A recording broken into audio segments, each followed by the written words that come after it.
আমার ভাইয়েরা, হযরত ইব্রাহিম আলাইহিস সালামের কথা আল্লাহ পাক কোরআনে কারিমে বলছেন সবর কারে কয়, দেখো শেখো সবর কারে কয়। আল্লাহ পাক বললেন, ইব্রাহিম তোমার বিবি আর তোমার নবজাতক এই সন্তানকে রেখে আসো মক্কা নগরীতে। তিনি চলে গেলেন, সেখানে ঘর নাই, বাড়ি নাই, কিচ্ছু নাই, চতুর্দিকে ধুধু বালু আর মরুভূমি। হযরতে হাজরা বলছেন, ইব্রাহিম সামান্য পানি আর খাবার দিয়া আমার সন্তান শুদ্ধ এখানে রেখে যেতেছো, আমি কি অপরাধ করেছি? কোনো জবাব নাই। দুইবার তিনবার বলার পরে হাজরা বলছেন, ইব্রাহিম গো, তবে কি আমার আল্লাহর হুকুম মতো আমারে রেখে যাচ্ছ নাকি? হযরত ইব্রাহিম আকাশের দিকে আঙ্গুল উঁচু করলেন। কথা বলবেন, বাক শক্তি বেরোচ্ছে না।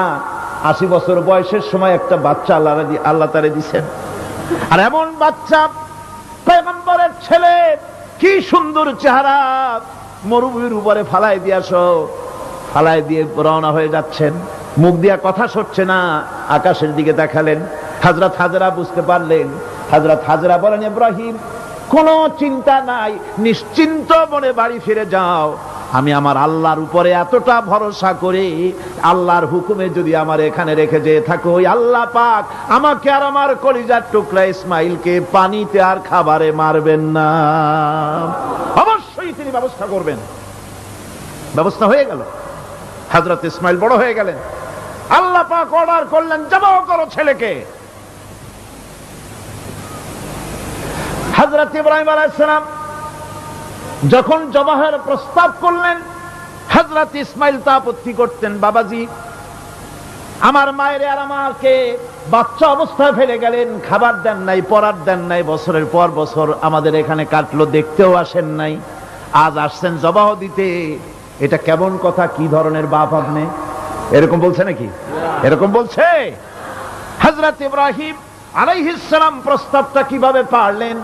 আল্লাহ পাক কোরআনে কারিমে দৃষ্টান্ত রেখে দিয়েছেন।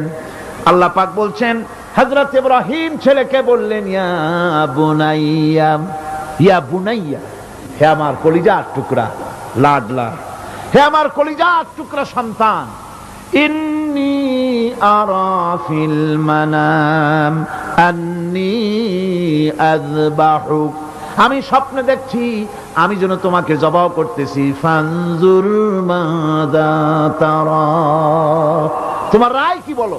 আমি তো স্বপ্নে দেখছি যে আমি তোমার জবাহ করতেছি, এখন তোমার রায় কি, তোমার মত কি? হযরত ইসমাঈল আলাইহিস সালাম শুনিয়া দিলেন দৌড়, নাকি না? হযরত ইসমাঈল আলাইহিস সালাম ধৈর্যের প্রতীক, তিনি কি কথা বললেন? তার মুখের কথা কোরআন শরীফে আল্লাহ পাক উঠায় দিলেন।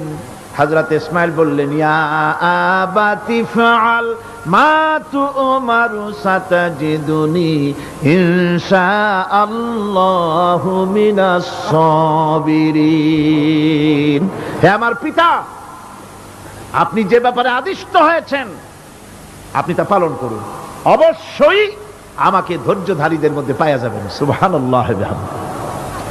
এক বর্ণনা এসেছে, হযরত ইসমাঈল বললেন, আব্বাজান আমি ধৈর্যধারীদের ভিতরে আমারে পাবেন, তবে জবাহ করার আগে আমার হাত পাটা একটু বেঁধে নেন, কারণ জবাহের যন্ত্রণায় আপনার গায়ে যদি আমার হাত পাও লেগে যায় তো বেয়াদবি হয়ে যেতে পারে, আর আমি মরে আমার জবাহ হয়ে যাওয়ার পর আমার রক্ত মাখা জামাটা নিয়া আমার মা হাজেরারে দিবেন, কারণ তাকে মা বলবার মতো আর তো কেউ নাই। হযরত ইব্রাহিম তাকে বাঁধবার জন্য প্রস্তুতি নিলেন। হযরত ইসমাঈল বলছেন, আব্বাজান বাঁধবেন না, বাঁধার প্রয়োজন নাই। বলে কেন? একবার বাঁধতে বললে আবার তুমি নিষেধ করছো কেন? ছেলে বলছেন, আব্বাজান বাঁধবো না এই জন্যে, হয়তো কিয়ামতেই প্রশ্ন উঠতে পারে যে আল্লাহর হুকুমে রাজি ছিল না বলে হাত পা বাঁধা জবাহ করছে, আমি এই সুযোগ দিব না, আপনি জবাহ করেন, আমি এতটুকু নড়াচড়া করব না। ধৈর্যের চরম প্রতীক হযরতে ইসমাঈল আলাইহিস সালাম দেখাই দিয়েছেন ধৈর্য কারে কয়।